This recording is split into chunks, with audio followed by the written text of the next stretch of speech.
Hello everyone, Blade here, and welcome back to another Duet Night Abyss video. And this one is going to be pertaining to the live stream that happened earlier this morning, being the special program live stream, in which I was not able to catch it as it was slowly going on, but I did go back and watch everything and slowly summarize everything that we need to go through. So if you guys are interested in this, be sure to sit back, relax, and enjoy the video. As always, hit that like button, hit that subscribe button. If you're new or returning, it really does help out the channel quite a lot. But one thing I do want to say is I was not expecting the last video to do as well as it did. I'm being honest, my expectations was going to be around like 500 views with little to no comments, but y'all blew that out the water. It's been a whole day and we hit 3K views on it, as well as a bunch of you guys were actually commenting down below. So thank y'all for all the support on this. It really does mean a lot to me. See that a lot of you guys did not mind me going ahead and doing this. So I'm gonna provide as much content as possible when it does come down to this. But enough of the yapping, let's get straight to the video. So they had this live stream being the special program, and it was just a ton of stuff to a point where my notepad looks like this, and it's kind of insane to see. I had to write down every last one of the bullet points that really did have some crazy stuff. So we're just going to jump straight into it. Being at 3104, we ended up getting more of a gameplay overview. This was more something that if you did not know exactly what the game was about, you would probably want to check out this timestamp, because at this point, this is how they explained the game, who was running the game exactly, and what it does consist of. So that was already something nice to actually have. I wanted to make sure a lot of you guys who are new on the channel would be able to check that out as well to get more of a gist of the story. And even at 3125, they actually started to explain what the story is about a little bit too, giving us a sneak peek of our main characters. So that was also a good thing. But at 3319, we were actually able to see not only the characters that we already knew were inside the game, but one extra new character that was in the game as well, showing that they're all going to be here at the very beginning. Now, these are all units that most likely will be free, and we'll be able to gain these guys. And I say most likely, even though it's confirmed they will be free, we'll be able to get them, including Lisbel, who is one of the newer characters here. Good part about this is around this time, we got a little bit of a look-see at some other gameplay that they wanted to show us, looking pretty darn cool, swapping a lot of weapons, which were pretty dang awesome instead of just cinematics, which was also a cool thing to actually see. But alongside this time, around at least 3448, we were then able to not only check out our main characters and how they changed from the prologue to chapter 2, but we were also able to see there are going to be 19 playable characters on release, as well as 45 melee weapons and ranged weapons. So that's pretty awesome. All of these will be able to be grinded for free, and you can go ahead, if you want to use the wallet a little bit to your disposal, you can actually buy them in game with the in-game store, which is also going to be awesome. It seems like we have some pets at the bottom right as well. I don't know too much about those, so I'm gonna have to, of course, do more research on that. But this is just a huge thing. It's just a lot of stuff that's going to be on release, which is looking great. Then at 3535, we ended up getting some gameplay of Psyche, as well as we got some gameplay of Fina at 3634, which was freaking awesome. Both of these characters look really cool, but Psyche is one of the few I'm interested in the most here. These are going to be your featured units, especially when the game does end up dropping. I mean, it'll be easier to grind them up, and I'll pretty much talk about that more later as well. But we got her chopping through some enemies, looking pretty darn cool with the sight that she has. A bunch of cool movements here.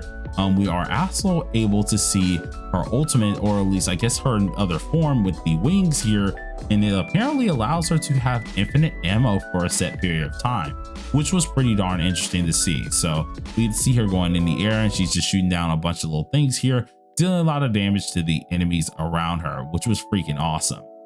But around 3634, around this time, we got to also look at Fina, which Fina is an interesting character as well.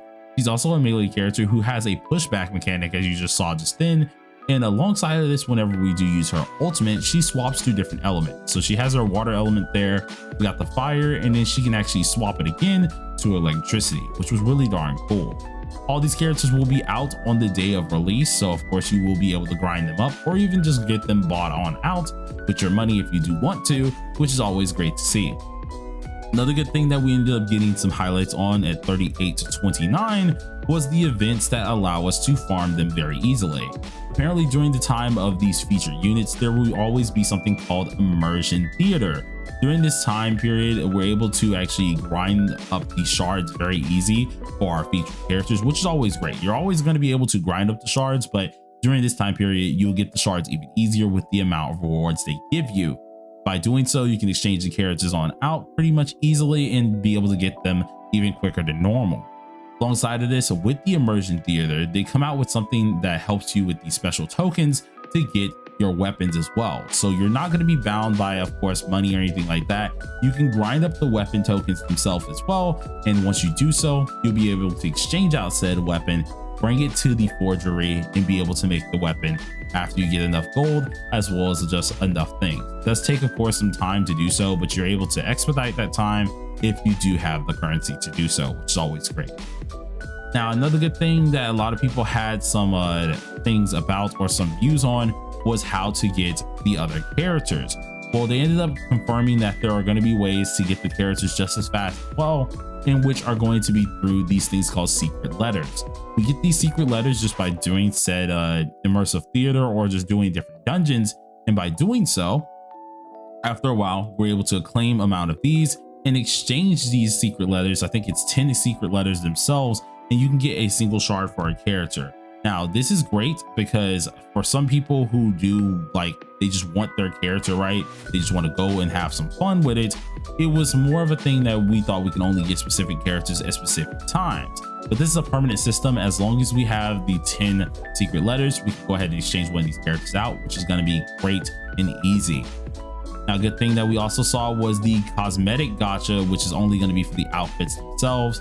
This is also gonna have some accessories in here. None of this seems like it affects your gameplay like stat wise, but it looks of it, and you can use real life money or get the currency inside of the game, which is also going to be given out to us as some freebies as well. So that's pretty darn cool to see.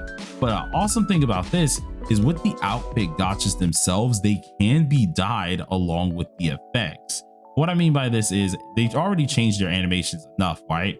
But once we dye the outfit, normally you would think, of course, the effects are always going to stay the original color. But with the outfit being dyed, the effects change themselves as well. So right here we have a green outfit, it's green effects. We didn't have a pink outfit, the effects are now pink. And then afterwards, they're going to show a little bit of a purple one here, and they obviously look purple being electrifying looking colors, and I really do love that as well. It shows a little bit of love for the creativity there on your outfits, which I do like as well. Then we have, of course, the show off area where you can hang out with your friends and pretty much show off all your goodies, show off the outfits that you are getting. And we have Christmas outfits, not only coming for our main characters, but coming out for a lot more of our other characters as well that we're able to buy. Each one of the characters themselves at the beginning will be able to have these outfits for the characters, which will be awesome to have. It shows that they actually worked on outfits for everyone, and no one is really getting left behind. They all have their unique details, which is awesome. Now, one of the other big things that we had at 5016 for me, which I always love anything that's like free right there. At 5016, we are able to have a code called DNA Free Play. Once, of course, we put in this code here, we're able to get some of these things on the day of release. So be sure to do so when the game does release as well. It'll be very helpful for you guys to get some of those extra goodies. Then we have at 5045, we're actually able to see a couple characters that are going to be playable on the day of release, which is always great to see as well. Apparently, there's going to be 7 units that we can unlock for free, 5 of which are going to be through main story, and then Truffle, Filbert, as well as Lizbel are all going to be unlocked through special side quests or either Mythic Mage, which are always cool as well to actually see that we're going to have several different characters to play at the very beginning and different play styles as well. Then we have around 5223, the login rewards, which are looking pretty darn decent as well here. We're getting a bunch of these hourglasses. We can even get some of these blank little papers that will help us exchange out some of our characters, and then a free weapon, which is looking pretty darn cool as well. But alongside of this, they showed us a look into the events that are going to be happening on release, which happens around 5257 here. And this is one of the few events that we're looking at, as well as another one that they go to briefly that are showing us everything that we can really get. After all of this stuff that they ended up going over, they started showing us some craziness here, being not only the pre-download at 5539 here, which will be available on October 26th, 10 a.m. UTC 8. If you don't know that time zone, be sure to, of course, translate it into your own time zone there. This will be available tomorrow, so try to get it done. I know all of us want to play on day one, so it will be a great thing to get it done as fast as possible. But the huge thing actually happens right after this, which is at 5634. Now 5634 is a whole trailer, or I guess it's a little bit before 5634, like 5633 here is a whole trailer regarding the version 1.1 sneak peek. So this is going to be a huge one. I'm gonna show you guys this, and then we'll talk more about the character before we wrap up the video.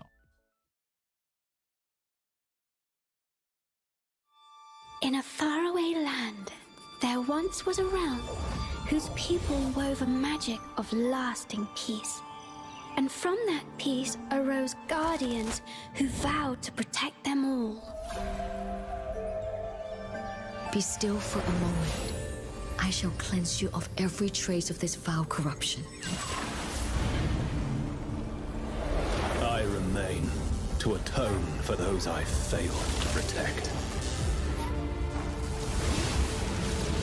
But when the gods turned their gaze away from the mortal world, the magic of peace began to falter.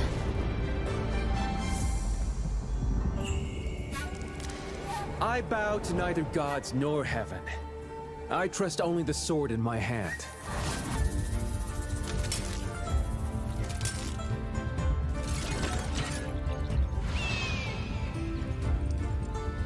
The tokens of fate have been cast. The gods are fated to fall. You and I, merely pieces up on the board.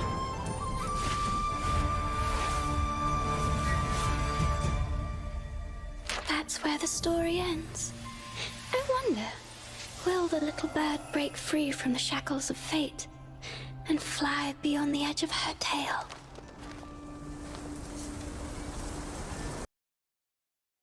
And just like that, that is the end of the whole version 1.1 trailer, in which the cool part about this is not only did we get a sneak peek into this character that was shown a little bit earlier that I accidentally skipped by mistake.